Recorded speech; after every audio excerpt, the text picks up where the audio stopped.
Amen, amen. Good morning, brothers and sisters. We are blessed today. Dahil tayo ay narito ngayon at nagkakatipon, malakas ang katawan, at sumasamba sa Panginoon. Yan ang tunay na pinagpala ng Diyos sa araw na ito ay sumasamba sa Diyos at nakakapakinig ng salita ng Panginoon. May mga pagpapalang bumubuhos galing sa langit at ito'y binubuhos lamang niya sa mga taong lumalapit sa Kanya upang sambahin siya ng may katotohanan. Amen po? So sa ating po mga first-timer, welcome sa Jomsi Church. Ang Jomsi Church ay non-sectarian full gospel Christian ministry whose main objective mission is just to bring all people, regardless of all religious affiliation, closer to the living God. Amen ba? Ibig sabihin, ang tinuturo natin dito ay purong salita ng Diyos, walang bawas, walang dagdag, at ang ating dahilan, pangarap, objectives, yung mission natin, mapalapit ang tao sa paanan ng Panginoon upang tumanggap ng kaligtasan at buhay na walang hanggan. Amen po. Dapat marami ang maligtas, marami ang mapunta sa langit. Hindi yung pong nananalangin tayo pag-araw ng patay. Pupuntahan mo yung patay, lalagyan mo siya ng kandila at dadasalan mo, nawa matanggal ka na sa paghihirap mo dyan, wala pong kabuluhan niyon. Dapat habang buhay pa ay meron tayong panalangin, ang mga mahal natin sa buhay ay mapunta ng langit, ma-born again. Because Jesus said, unless a man be born again, he cannot enter the kingdom of God. God is no respecter of person. Wala pong tinatangi ang Panginoon, mayaman, mahirap, matalino, mangmang, maganda, gwapo, pangit, anumang tao sa balat ng lupa ay mahal ng Diyos at pangarap ng Diyos sa kanyang kamatayan sa krus at sa kanyang muling pagkabuhay upang ikaw ay tumanggap ng buhay na walang hanggan, makapasok ka sa karan ng Panginoon sa pamagitan ng iyong personal na relasyon sa ating Panginoon. Amen po? Hindi po kinakailangan ng marami kang reliyon. Hindi po kinakailangan yakapin mo ang kinagisnan mo. Ang mahalaga sa paningin ng Panginoon, sumasampalataya ka sa kanyang kamatayan at muling pagkabuhay. Ikaw ay magkakaroon ng buhay na walang hanggan. In Romans 10 verse 9, if you confess with your lips and believe in your heart that Jesus Christ raised from the dead, you will be saved. Amen? Kung iyahayag ng iyong labi na si Jesus ay Panginoon at sasampalataya ka na si Jesu Kristo na namatay sa krus ay binuhay ng Diyos muli, ikaw ay maliligtas. Amen po? So tayo po'y manalangin.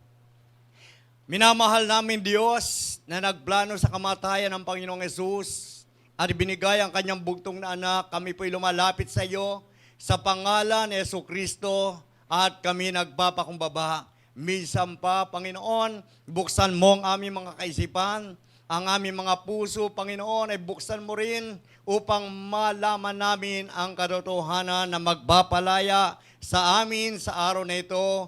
Ang salita mo na magpapagaling sa amin, magbabalakas sa amin, magbibigay ng bagong direksyon sa aming mga buhay, babaguhin kami from glory to glory. Sa umagang ito, sino man, Panginoon, na may pangangailangan, abutin mo sila, katagpuin mo sila. Do not allow every one of us to leave this place without being touched by the power of your Holy Spirit. Lord, anoint your servant as I preach your word, confirm with signs following. This we pray in the glorious and victorious name of Jesus of Nazareth. At lahat po tayo magsabi ng Amen and Amen. Praise the Lord. Okay, our message entitled about the baptism of the Holy Spirit. At bisan pa, ay tingnan natin ang text ng Acts chapter 1 verses 4 and 5. Acts chapter 1 verses 4 and 5. Ang sabi po, wait for the promise of the Father which ye have heard of me. Wait for the promise of the Father which you have heard of me. For John truly baptized with water, but ye shall be baptized with the Holy Spirit. Before Jesus ascended into heaven, Jesus told his disciples that they should not depart from Jerusalem, yet wait for the promise of the Father. Si Jesus ang nagsabi sa mga disciples, hintayin nyo ang pangako ng Ama. Huwag kayong aalis sa Jerusalem. Hintayin nyo ang pangako ng Ama. Lahat po ba tayo nag-aantay sa pangako ng Diyos? Alam nyo po, ang baptism of the Holy Spirit, it is for life, it is a lifetime experience. Hindi mo pwede sabihin, no, nabaptize na ako. Ngayon, okay na ako. No need. Kapatid, hindi yan kagaya, kagaya rin po yan ng, hindi mo rin pwede sabihin na kapag ka ikaw ay nagkakape, bukas ayaw mo na magkape. Ang coffee cup mo na lang ang tititikan mo at imagine mo na lang, nakakape na ako. Hindi po ganun yon. Amen. Lalagyan mo ulit ng kape para uminom ka at mainitan ulit ang nanlalamig mong puso sa pag-ibig. Amen. Hallelujah. Okay, palakpakan natin ang Panginoon. Pumalakpak lahat. Those who wait the promise of the Father. The promise of the Father during the time of the disciples is the same as the promise of the Father for us. Amen? Ito pa rin ang pangako ng Ama sa atin. It's quite clear that they hadn't yet received the fullness of the Spirit. Hindi pa po nila talaga natatanggap ang baptism of the Holy Spirit, kaya sinabihan sila, wait for the promise. Nevertheless, the Holy Spirit carries out the new creative work that transforms a person by leading him to receive eternal life and the nature of God.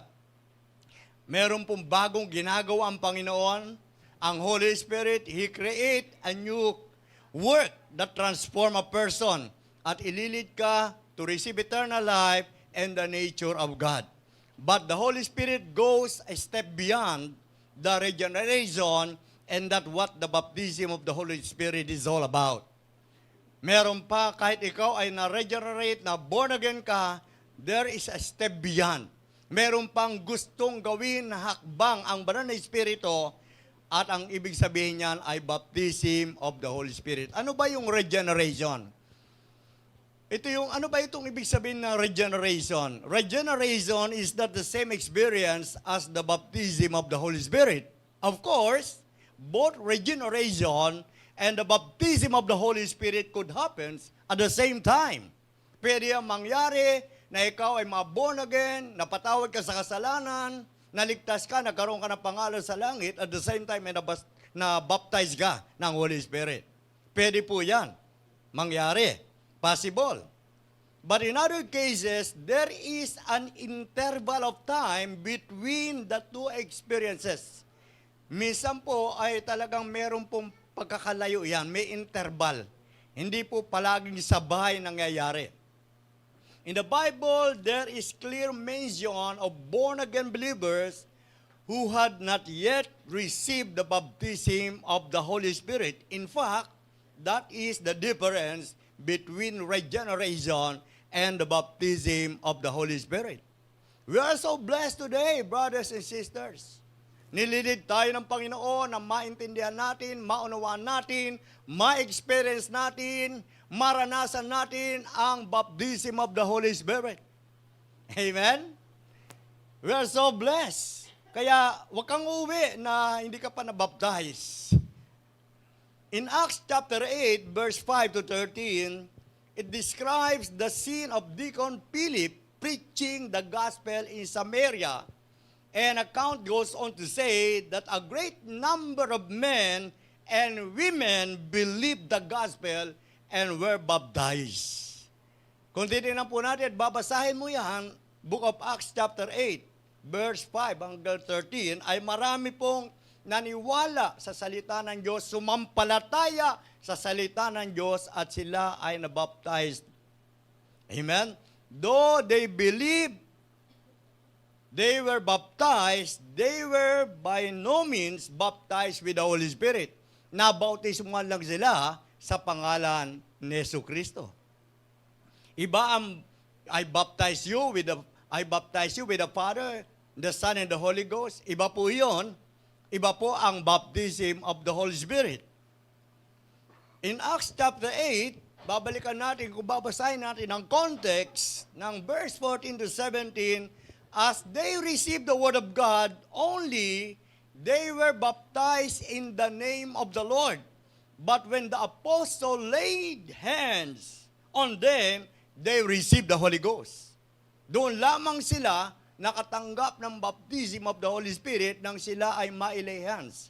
Kaya mamaya, prepare natin ang ating mga puso, buksan natin ating mga isipan, at tayo ay magkaroon ng decision, magkaroon tayo ng prayer, magkaroon tayo ng desire na tayo ay mabaptize. Hindi lukewarm attitude. Amen po. Kailangan i-desire natin yan, papahiran tayo ng lagis mamaya, at yan ihingin mo sa Panginoon, hindi mo kay Bishop ihingiin yan. Kay Lord mo yan ihingiin. At hindi si Bishop ang nagbabaptize. Amen? Ang Holy Spirit po ang magbabautismo sa atin, pupuspusin tayo. Kesa naman mapuspus ka ng galit, mapuspus ka ng sama ng loob, mapuspus ka ng hinanakit, kesa naman mapuspus ka ng kalungkutan, dapat mapuspus ka na lang ng banal na Espiritu. Mas magiging maganda pa ang buhay natin kaysa sa kapitbahay natin na hindi born again.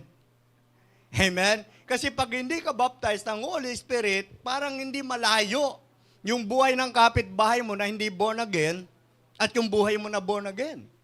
Malayo po yung, hindi malayo ang pagkakaiba. Pero pag na-baptize ka, lumalayo ang pagkakaiba. Amen? Halimbawa, uuwi ka, yung asawa mo, yung anak mo, hindi naman born again, ikaw born again. Pero pagka ikaw baptized with the Holy Spirit, you are filled with the Holy Spirit, malayo pagkakaiba nyo. Sasabihin talaga ng asawa mo, nagbabago ka na, gumaganda ka talaga ngayon. Dati napapangitan na ako sa iyo nung bago ka palang nag-born again di pwede mo sabihin puspos na ako ngayon ng banal na Espiritu, hindi na sama na loob sa pinaggagawa mo Amen? Mamamangha sila. Amen po? At tingnan mo, pati mukha mo nung hindi ka born again, titingnan mo sa picture, parang iba na. Sa mukha pa lang, makikilala na. Amen? To believe and be born again is distinctly different from receiving the Holy Spirit. Iba po yun. Naniwala ka na born again ka, iba naman yung ikaw ay nabaptized ng Holy Spirit. If Christians always receive the Holy Spirit, when they believe, why would Paul have deliberately asked the unnecessary question? Nang sabi niya sa Acts 19 verse 2, have you received the Holy Ghost since you believe? Tingnan natin Acts 19 verse 2. Si Paul ay nagtanong, have you received the Holy Ghost since you believe? Kung ang mga Kristiyano ay laging tumatanggap at na sila'y naniniwala, nang sila'y maniwala, bakit tinanong pa ni Pablo?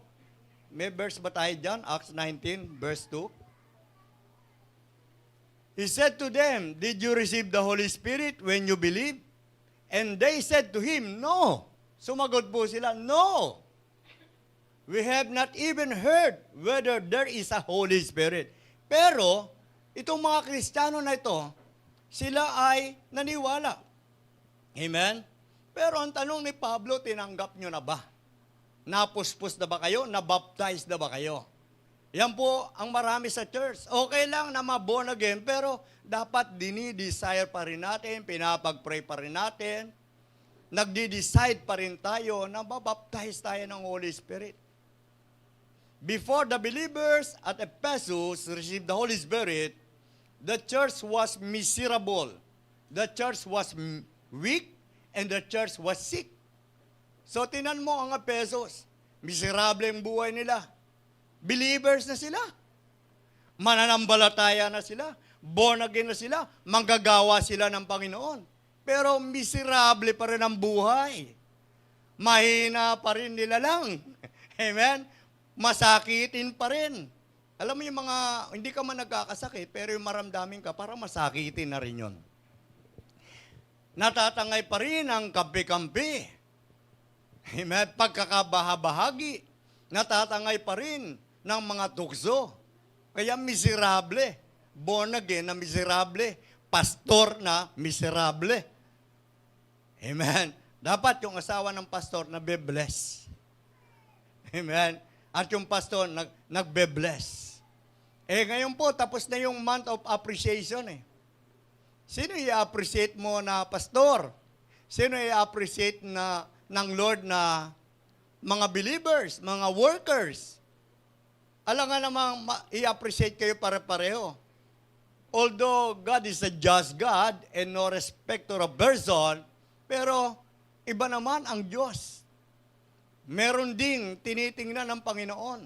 Lahat kayo mahal, pero iba ang favor for those who have fear of the Lord. Amen? Kapag ikaw ay merong fear of the Lord, talagang open ka for baptism of the Holy Spirit. But after the people received the Holy Spirit through Paul's ministry, they became a famous church.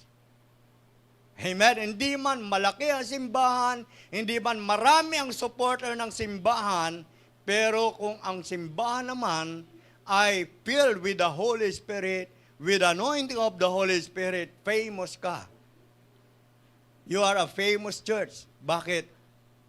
Yung diablo, yung demonyo, matatakot yan. Hindi yan pwede maglaro. Aalis yan. Hindi yan magtatagal. Pag alam niya na ikaw, mas makapangyarihan ka. Pero kung papalayasin mo ang diablo, kagaya na nangyari sa mga sons of Sceva, sabi, I know Paul. I know Jesus. Who are you? Sabi ng diablo, we are belong to the same kingdom. Amen? Pareho lang tayo ng kaharian. Yung kaharian ko, nandudong ka rin Hindi ka pa lumilipat. Hindi pa naghahari sa iyo ang Diyos. Iba pa naghahari sa iyo. Galit pa rin naghahari sa iyo. Sama ng loob pa rin naghahari sa iyo. Katamaran pa rin naghahari sa iyo. Rebellion pa rin na naghahari sa iyo. Sasabihin ng diablo. Kaya pag pinapalayas mo yan, hindi mo man narinig, ganun pa rin ang reaksyon ng diablo pag hindi tayo belong to the kingdom of God at hindi tayo led and empowered by the Holy Spirit. Amen? So, naging famous ang church sa Ephesus. Amen? When they received the Holy Spirit, when they baptized by the Holy Spirit. The baptism of the Holy Spirit is the experience in which Jesus fills believers with the power of God for ministry, service, and victorious living. Yung ating ministry, yung ating paglilingkod, yung ating pamumuhay araw-araw, mayroong power of God. Yan po yung baptism of the Holy Spirit experience. Amen? Hindi puro na lang pagtitiis. Oo, may pagtitiis tayo, may persecution tayo, dumadanas tayo ng iba't ibang pagsubok, pero hindi tayo magiging matatag kung walang pagsubok at walang bagyo sa buhay natin. Amen? Believers and unbelievers will experience storms of life. Without the baptism of the Holy Spirit, the church today can never display the power of God. Ano i-display mo? Kaninong power i-display mo? Sasabihin mo lang, we have the power of God. But without the Holy Spirit or the baptism of the Holy Spirit, hindi po legit ang pag-display mo ng power of God. Amen? 40 days after Jesus rose from the dead, He commanded His disciples to stay in Jerusalem and wait for the promise. Si Jesus ay muling nabuhay. Umikot-ikot siya, nagpakita kung kani-kanino. Pagkatapos ng 40 days na yon, na siya, nang siya ay mabuhay, and then after that 40 days, sinabi niya, mag-antay kayo dyan. Kasi 10 araw po sila nag-antay. Tayo ngayon, hindi naaabot ng bukas. Ngayon pa lang. Andiyan sa upuan mo lang, mamaya pa lang. Nandiyan na ang promise of the Father. Ang tanong, yung promise ba gusto mo? Last Sunday, parang tingin natin, gutom tayo, hindi masyadong nabusog. Alam niyo po, ginagawa ng Diyos yon. Tinitingnan ng Diyos kung sino merong hunger and thirst sa kanyang salita, sa righteousness, at yun lamang ang bubusugin ng Diyos. Yung mga lukewarm, mga malalamya, hindi ka makakatikim ng kabusugan. At ang sabi ni Jesus, blessed are those who have hunger and thirst for righteousness, for they shall be filled. Di ba nung nasa camp tayo, yung iba nandiyan sa mga camp, kaway-kaway nga tayo. O di ba sarap kumain kasi ginugutom kayo ni Drek. Amen. The disciples of Jesus following the commandment of the Lord gathered together at the upper room in Jerusalem and continued to pray. Amen. Sinunod nila at sila ay nagkantay, nag-gather sila sa upper room at sila ay nanalangin ng patuloy sa loob ng 10 araw. The Holy Spirit came upon the day of Pentecost, a feast of celebrated 50 days after Passover. Pag sinabing Pentecost, 50 days po yon pagkatapos ng kanyang muling pagkabuhay. Jesus had shown himself to his disciples for 40 days between his resurrection and ascension. So the disciples gathered together in Jerusalem for prayer about 10 days. Kaya po yung prayer sa church, huwag mong indahin. Nahirap ka na, pagod ka na, hindi mo ba alam? Ang Diyos ay gusto sumagot sa mga panalangin mo. At magtaka ka na kung bakit hindi sinasagot yung panalangin mo ng Diyos. Amen? Hilingin mo sa Panginoon. Hindi, Lord, ayoko yung pag namatay na ako, tsaka mo lang sasagutin yung panalangin. Ibahin mo naman. Kasi may mga tao na yung kanilang prayer, sinagot nung namatay na. At nag-iwan pa ng diary, ito ang kanyang prayer. So, tayo naman, dapat iba naman. Gusto natin, yung buhay pa tayo, nakikita natin na sinasagot ng Diyos ang ating prayer. At dapat ang unang panalangin mo, ikaw ay mapuspos ng Holy Spirit. Sa Acts chapter 2, yung po ang sinabi sa verses 1 and to 4, they were all filled with the Holy Ghost and began to speak in other tongues. Napuspos sila at nagsalita sila ng hurabakanda syandarabakanda. Hurabakanda na syandarabakanda. Misa maingay yung mga Kristiyano mag-pray. Meron naman nagpe-pray, silent pray, o mag-pray ka na sa pagkain. Tapos sinabi, ba't hindi narinig yung prayer mo?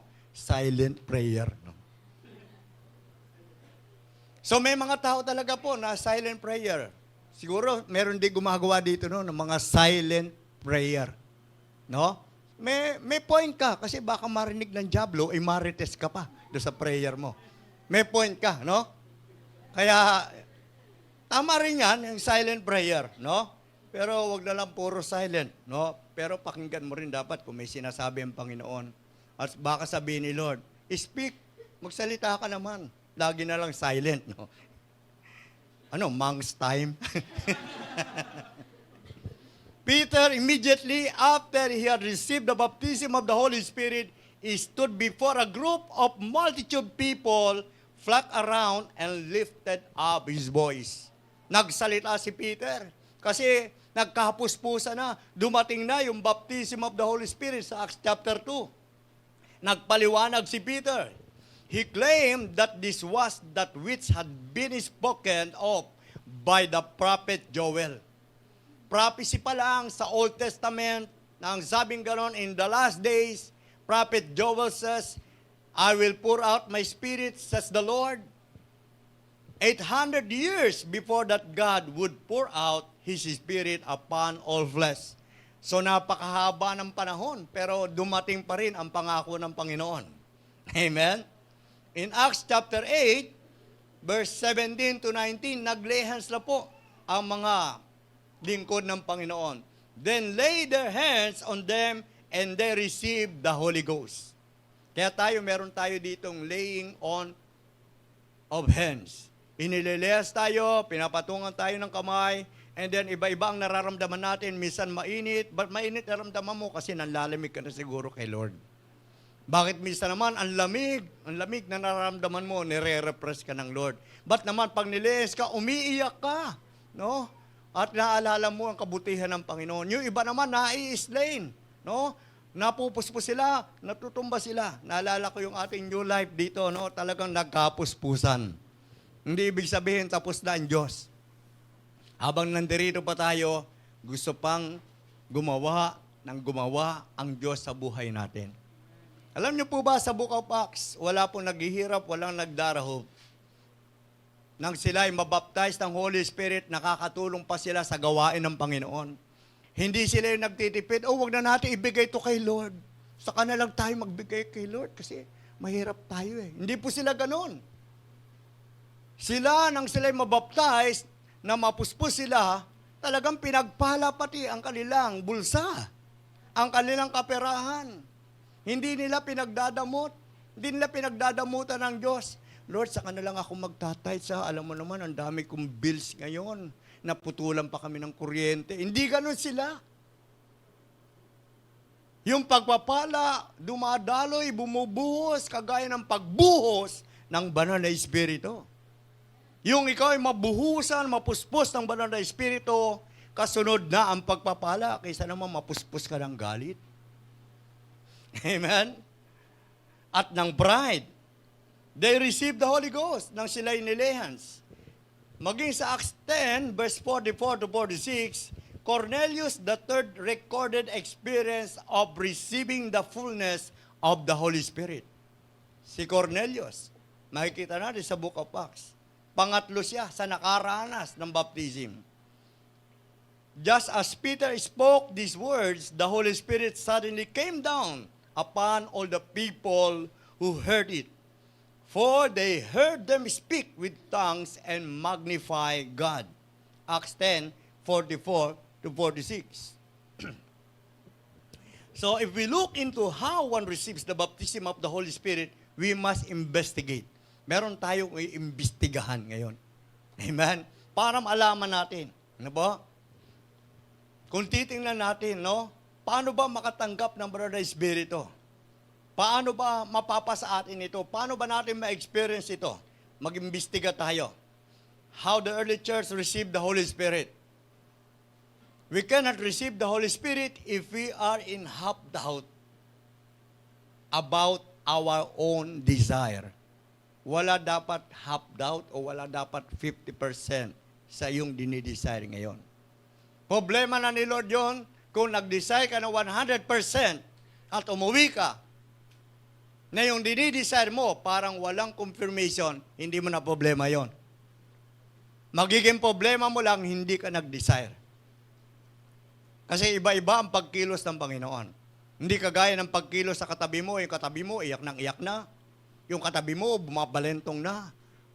Narutumba na. Pero ikaw, napapatingin ka, nangyari to, baka na high blood. Huwag ka maging spectator, no? Participator ka dapat. Hayaan mo sila kung ano nangyari. Ikaw at ang Diyos.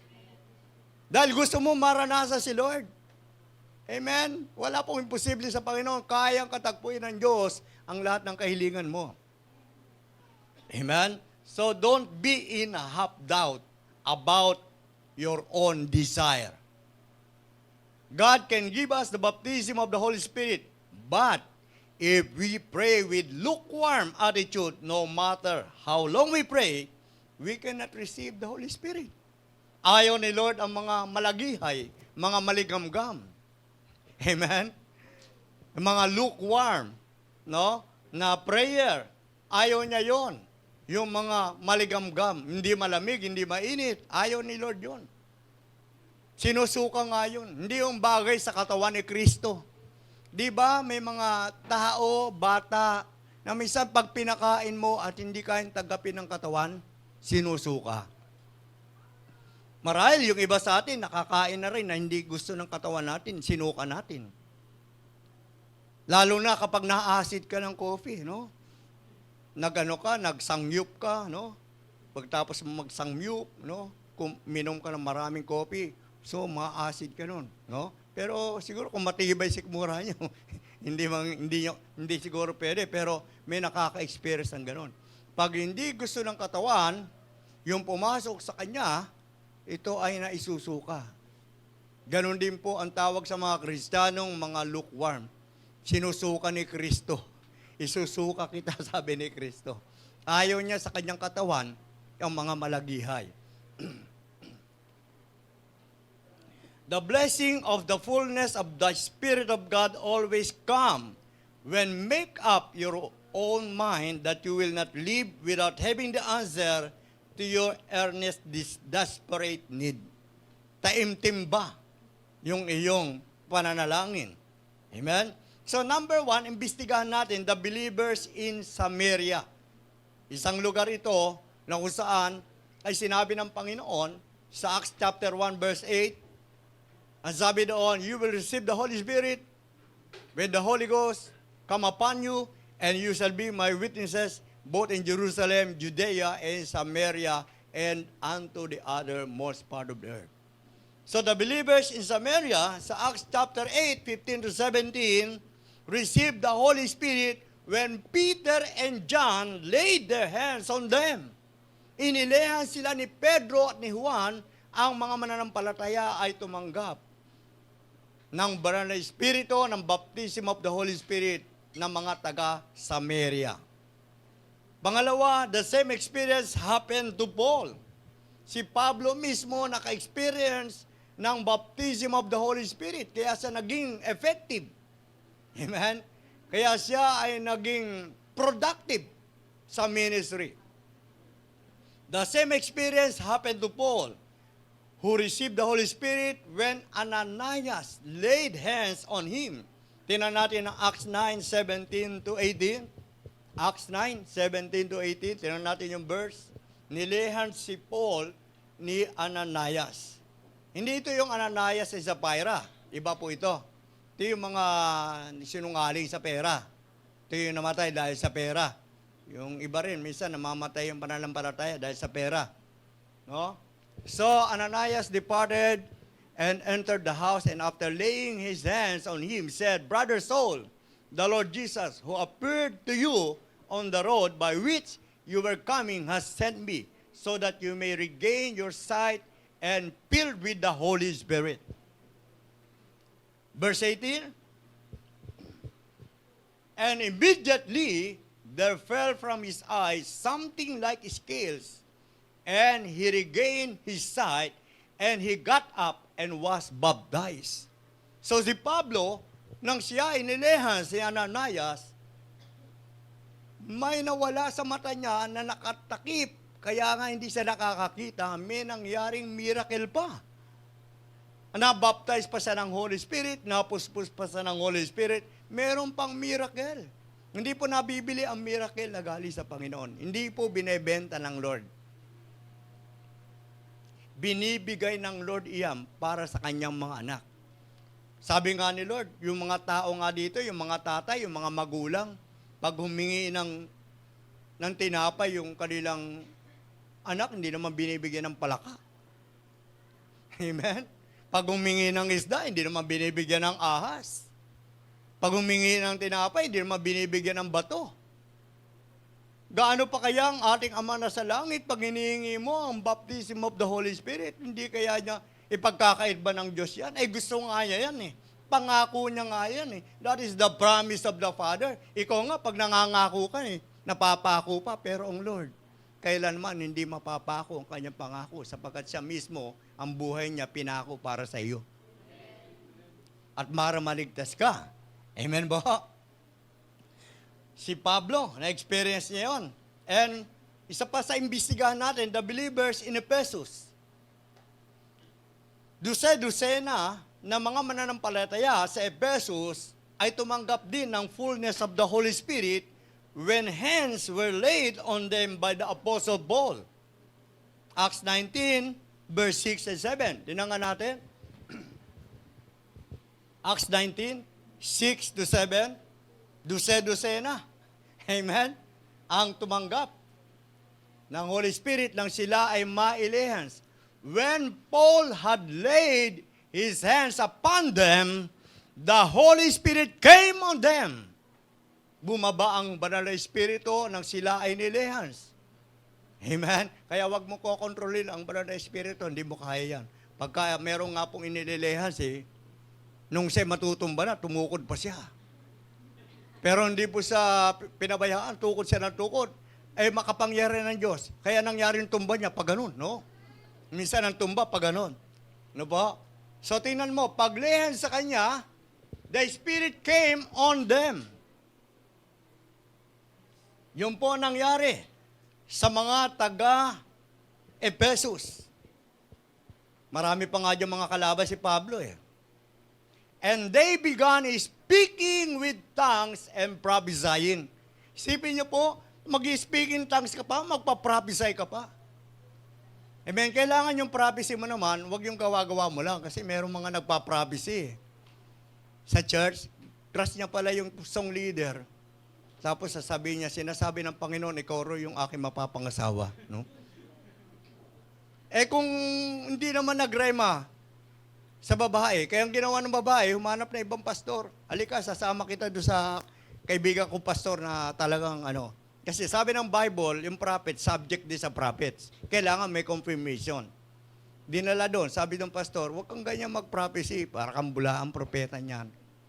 Dapat nag-witness din doon sa tao. At saka, sinasabi rin ng Bible yung prophecy. Prophet ka. Yung pala, profit lang, pera lang pala. No? Minsan nagpa-prophecy, bibigyan mo daw ako ng pera. Sabi ng Panginoon, ibibigay mo ang pera mo sa akin. Kasi pastor's appreciation ngayon. Ba? Ano ba sa'yo? Nag-confirm? Sasabihin mo sa asawa mo, totoo kaya yun? Parang hindi totoo. Amen?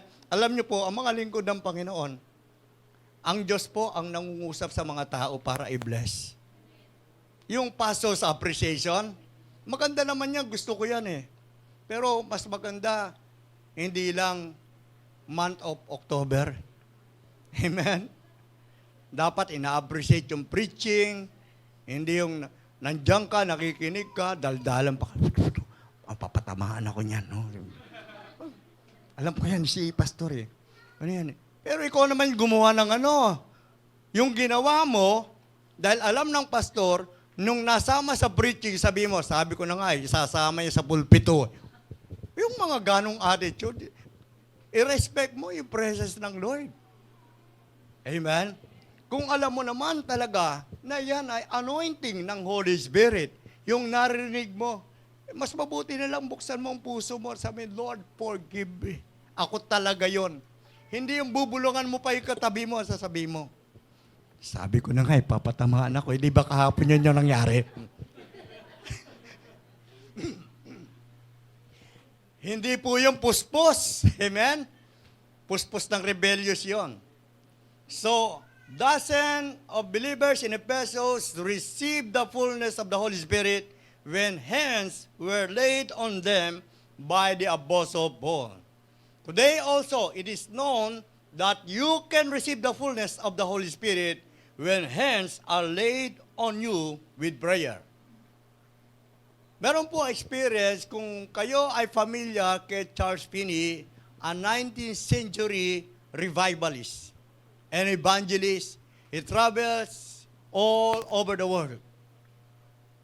Ayon nga sa mga kwento at sa kanyang mga books, pag siya naglalakad, yung pong dahil sa anointing, siya rin nagtuturo ng baptism of the Holy Spirit, yung mga talahib dumadapa, pati mga pulong. Minsan pumasok siya sa isang pabrika, pagdaan pa lang niya, dahil yung presence ng Lord nandoon, umiyak na kagad yung isang factory worker na babae at tumanggap kay Christ. Amen? Di ba sarap na ikaw ay pagdating mo sa bahay, yung mga kasama mong hindi naman puspos ng Holy Spirit, natatamaan ng anointing, naaalala si Lord. At biglang lalapit sa'yo, sorry sweetheart, hindi kita nasusuportahan. Lalapit din yung anak mo, ma, sorry yung sinabi mo mag-tights, magta-tights na ako ngayon. Tingnan mo, di ba ang ganda nangyayari? Kasi pagka ang mga unbeliever, hindi talaga mag-iikapo yan. Matigas talaga puso niya, mukhang pera talaga yan. Pag hindi nagbibigay ng tithes, amen? Masakit naman, ba't naman ganyan, Bishop? Hindi naman lahat, pero yung iba kasi alam niya na dapat magbigay ng tithes, hindi pa nagbibigay. Yun lang po yun. Pero yung hindi mo pa alam, wala pong problema doon dahil hindi mo pa alam eh. naintindihan ka ng Panginoon at ipapaunawa sa'yo. Pero kung alam mo na, tapos kinukupit mo pa, hindi ba corruption din yan? Sasabihin mo, may corruption yung government. Sa church, corruption din pag hindi ka nagtatites. At kapag ang tithes, hindi rin nagagamit sa tamang paraan. May mga pastor saan ginagamit ang tithes. Amen? At yung mga tithes, binibigay sa mga Levites. Yung mga Levites naman, na ikaw ay nakikinabang sa tithes, magpaka-Levites ka naman. Hindi yung wala ka na rin basta malaga lang, Levites ka kasi meron ka. Merong pinapagawa ang Diyos sa iyo, gawin mo. Magsakripisyo ka, mag-effort ka. Amen po ba? Meron ba dito noon? Kung meron, mag-amen na kayo. Amen! Okay, sino ba to si Charles Finney? Charles Finney was nearly 30 years of age before he turned from his skepticism regarding Christianity and wholeheartedly embraced the Bible as the true Word of God. So, yung skepticism, siya po ay nagda-doubts, no po? Siya ay nagdadalawang isip, siya ay nagdududa, no? Pagdating po sa Christianity, pero, ang nangyari po, dahil sa baptism ng Holy Spirit, naniwala na siya, in-embrace niya na ang Bible talaga ay totoo at tunay na salita ng Diyos. Ano pa nangyari sa kanya? Siya po ay nag-aral ng law. He gave up his law profession in order to spread the gospel, and he soon became the most noteworthy revivalist of 19th century. Kaya yung banal na espiritu noon sa time ng 19th century, nandirito na rin sa atin. Anong tawag sa atin ngayon? 21st century ba tayo? 23 na tayo. Ano na tayo? 24th century. Finney's travels as an evangelist from New York and extended into other northeastern states and even as far as England. It is estimated that over 250 souls were converted as a result of his preaching. 250,000 na kaluluwa sa kanyang preaching ang na-convert, ang na-born again dahil merong Holy Spirit. Sa Bible, makikita mo kay Peter 3,000, 4,000, 5,000. Pero siya, tingnan mo. Kaya nga sabing gano'n ng John 14. Sa verse 12, ang mga gawa ninyo masigit pa kaysa nagagawa ko, sabi ni Lord. The works that I do, shall you do also, and greater works than this shall you do, because I go unto the Father. Amen? He who believes in me, the works that I do, he will do also, and greater works than this he will do, because I go to the Father. Yan sabi niya sa mga disciples. The substance of Finney's dealing with sinners was to yield themselves to the will of God. Pagka kinakausap niya yung mga unbelievers, yung mga makasalanan, sabi niya, bigay niyo puso niyo sa Panginoon. Mag-giveaway kayo sa Panginoon. Bigay niyo sarili niyo sa Panginoon. Ibaba niyo yung inyong mga weapons of rebellion. Sabi niya sa mga sinners, submit to the rightful, sovereign God and accept Jesus as their only Redeemer. Yun ang sinasabi niya. Si Jesucristo lang ang manunubos. Tanggapin niyo siya. Ibaba niyo mga rebellious weapons niyo. Mag-submit kayo sa Diyos. Pasakop kayo sa Diyos. Siya ang rightful sovereign God. Amen? Pero tingnan niyo po, isa pa sa kanyang sinabi, no? Ang lagi niyang panalangin, dinidesire ang kanyang puso ng lahat ng mga tao ay maligtas. 1 Timothy 2:4, that all might be saved and come to the knowledge of truth. Yan ang kanyang ever-present wish. This was the word spoken to Charles Finney after, pero may dumating po sa buhay ni Charles Finney, bagamat matagumpay siya. Sa kanyang ministeryo, puspos, baptized ng Holy Spirit, dumating ang time na matay ang kanyang asawa. Sa buhay natin, pagka dumarating yan, hindi natin maiwasan. Pero alam niyo po, ito po nangyari, nang makipag-commune siya sa Panginoon, lumuhod siya sa Panginoon, may narinig siyang word. This was the word spoken to Charles Finney after the death of his wife. Ang sabi ng Lord sa kanya, did you love your wife for her own sake or for your sake? Yan ang tanong una sa kanya. Dahil ba sa kapakanan ng asawa mo o para sa sarili mo lang kapakanan? Tayo ba, ganun ba? Mahal mo ba yung anak mo, yung asawa mo, yung pamilya mo, para sa kaninong kapakanan? Siyempre, sa kanilang kapakanan. At sabi niya, in other words, did you love her or yourself? Sino ba talaga ang mahal mo, yung asawa mo o yung sarili mo? Kasi po, that time, talagang lungkot na lungkot siya. Lungkot-lungkot talaga yung kanyang pananampalataya. At sabi ng Lord sa kanya, if you love her for her own sake, why are you so sad that she is with me? Nasa akin na siya. Bakit ka ba nalulungkot? Ano sinasabi ng Lord sa kanya? Should not her happiness with me make you rejoice instead of mourn? Instead na ikaw ay malungkot, yung kanyang kaligayahan sa akin, dapat magalak ka. If you love her for her own sake, sabi niya ganon, did you love her for my sake? Kung totoong minamahal mo yung asawa mo para sa kanya, mahal mo ba siya para sa akin? Yan tanong niya, did you love her for my sake? If you love her for my sake, surely you would not grieve that she is with me. Kung totoo, sabi ng Diyos sa kanya, Pini, my son, kung talagang mahal mo siya para sa akin, tiyak hindi ka malulungkot o magigrieve na siya ay nasa akin na ngayon. Parang ganito lang po yan eh. Diba? Kung nakikita mo naman, ang congregation sumasaya sa paglilingkod sa Panginoon. Totoo na ang pastor, minahal niya ang congregation not for his own sake, but for your own sake and for the sake of God. Amen? Para sa Panginoon. Ganon ang pagmamahal dapat sa ministry. Ikaw naglilingkod ka, para saan? Para for the sake of God at doon sa mga taong pinaglilingkuran mo.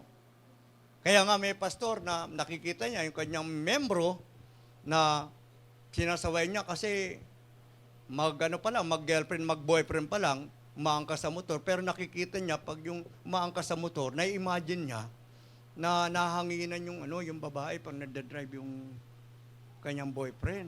Tapos sa sarap ng hangin. So naramdaman na lang ng pastor, masaya naman siya, sige na, paangkasin ko na lang siya sa motor, dapat bawal eh.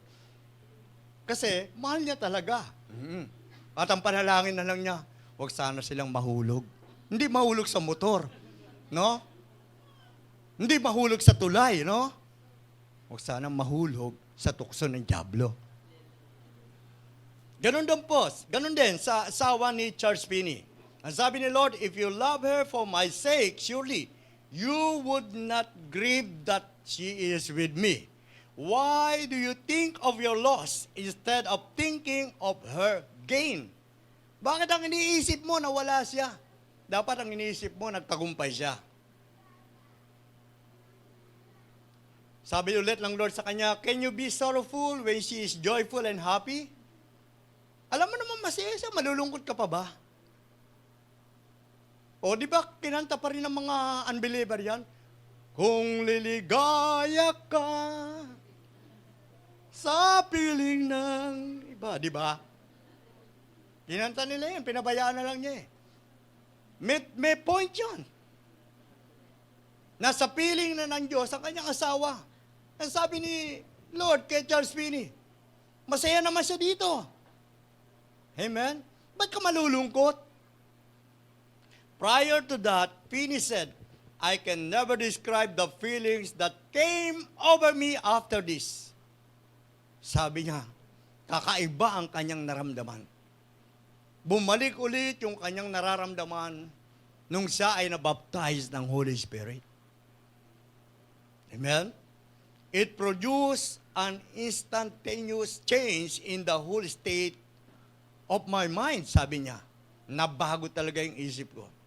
From that moment, sorrow on account of my loss was gone forever. Ganon din po, pag nabaptize ka ng Holy Spirit, yung mga kalungkutan mo dyan, aalisin ni Lord yan. Yung pag-aalala mo, aalisin ni Lord yan. At sabi niya, I no longer thought of my wife as dead, but as alive in the midst of the glories of heaven.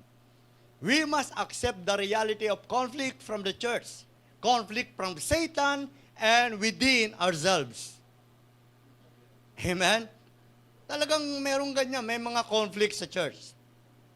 Kasi kung hindi mo yan, i-accept, tatalong ka ng tatalon ng simbahan. Pati pastor, kung hindi niya i-accept yung conflict na yan, lilipat ng simbahan ng pastor. Sasabihin niya, doon na lang ako sa mga member ko at mga leader na sumusunod. Pag sinabi ko yung ganito maaga, dumarating, ayoko na dito kasi ang dami nalilate. Kung ganun yung pastor, lilipat dahil hindi sumusunod, hindi niya alam pagsubok yun eh. Accept the reality. Amen? Na may conflict. Galing kay Satan, galing sa sarili mo rin. At galing din sa church. If you are filled with the Spirit of God, you must accept the fact that you will experience opposition both in the church and in the world. 2 Timothy 3 verse 12, all who desire to live godly in Christ Jesus will suffer persecution. If you are led by the Spirit or filled with the Holy Spirit, remember this consideration. Your peace toward God will flow like a river. Yung kapayapaan na galing sa Panginoon, parang ilog yan na umaagos sa iyo. Your conscience will be as calm, quiet, unruffled as a lake in summer. Pati konsensya natin, payapa yan. Amen? Tahimik, hindi magulo. Yung konsensya natin, walang gugulo sa konsensya natin. Kung filled tayo ng Holy Spirit. Alam nyo ba yung yung mga lake pagdating ng summer, napakapayapa ng tubig ng mga lawa na yan. Pagkat chinek nyo yan sa internet, makikita nyo yung mga lake, napakapayapa ng tubig. Punong-puno ng kapayapaan. So kapag tayo filled ng Holy Spirit, yun ang mararamdaman natin. If you are filled with the Spirit, you will be useful. Hindi mo maiwasang maging pakinabang sa ministry. Talagang gusto mo maging pakinabang ka, hindi ka alis dyan at hindi mo sasabihin, ako masaya ako kahit tagabukas lang ako dito ng pinto. Kasi filled ka ng Holy Spirit. Pero pag hindi ka filled ng Holy Spirit, nakakasawa naman pabukas-bukas. Ang dami pumapasok, wala naman nagbibigay. Pero dahil filled ka ng Holy Spirit, hindi mo maiwasang maging pakinabang ka sa ministry. Amen? Kaya kung meron di pa pakinabang, o maliit lang pakinabang, lakihan mo kapatid. Ngayong araw na to, simulan mo na bago matapos ang taon. Amen? Kaya, tinan nyo po, marami na busog nung camp sa mga kitchen, no? Masarap ang luto. Pakinabang. No? Even if you are sick and unable to leave your room and could see no one, you would be 10 times more useful than 1,000 lukewarm Christians with no spirituality. Maraming mga libo-libong mga Kristiyano, mga lukewarm. Tatalunin mo yan ng 10 beses. Amen? Tatalunin mo sila ng 10 beses kahit na hindi ka makalabas sa room mo. Kahit na ikaw ay may sakit, tatalunin mo sila sa pakinabang. Hindi yun, napapakinabangan ka pa lang ng konti, simangot ka na kagad. Dapat ma-filled ka ng Holy Spirit para mas gustong-gusto mo pang gumawa sa Panginoon. At ang panalangin mo, Lord, habang ako may nagagawa, kahit ako'y tumanda at may nagagawa pa, gusto ko pang mabuhay at maglingkod. Amen? Kaysa naman sabihin mo, ayoko na, wala na akong gana. Hindi mo masasabi yung ganon. If you are filled by the Holy Spirit, nanaisin mo pa maglingkod sa Panginoon. Maglingkod na maglingkod. Hindi kayong aatin ng prayer meeting bukas, susunod, hindi naman. Aatin ng downwards, 1 to 5 days. Aatin ka lang ng 3 days. Hindi mo bubuuin. Buuin mo. Amen. If you are filled with the Holy Spirit, you will not find yourself distressed. You will not find yourself annoyed. You will not find yourself worried. Hindi ka nag-aalala Hindi ka nababalisa, hindi ka naiinis. Kahit na mga tao ay nagsasalita ng laban sa iyo. Jesus Christ could have everything said against him and yet not be disturbed by it. Marami na rinig si Jesus laban sa kanya. Hindi siya na-disturb. If you decide to be meek under persecution, to exemplify the temper of the Savior, and to honor God in this way, you need to be filled with the Holy Spirit. Exemplify, gayahin mo yung karakter ng ating Panginoon.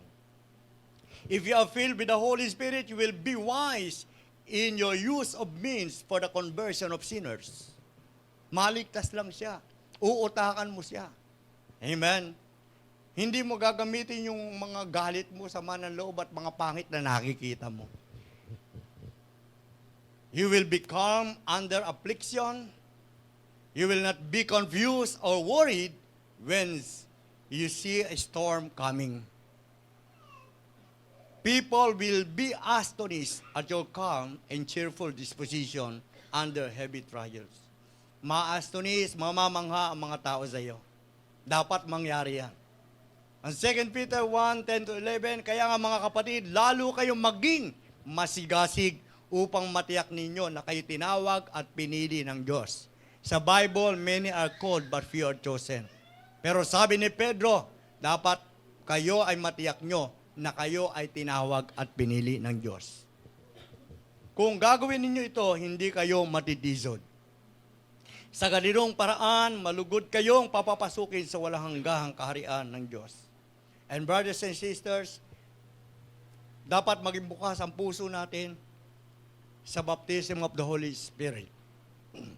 Habang umaawit pa lang tayo, buksan na natin ang puso natin.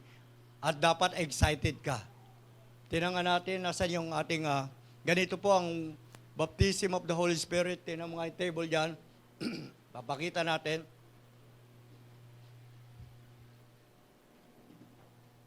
Ito na lang kaya. Ito. Nandoon. Ayan. Ito, Elio. Ayan, dito.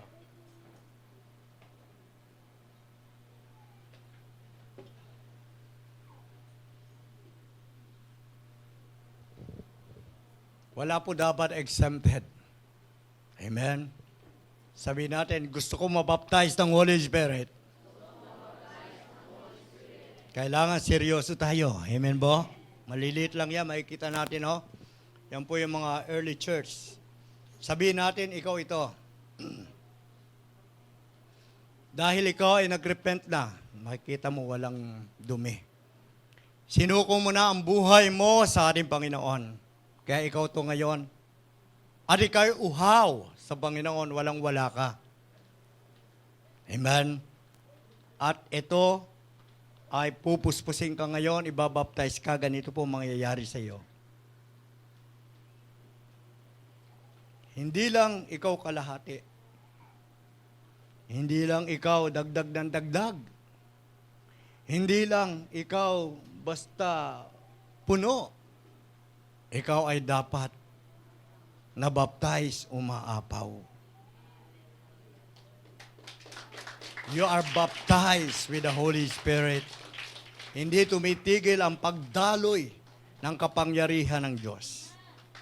Amen? Yan po mangyayari ngayon sa atin.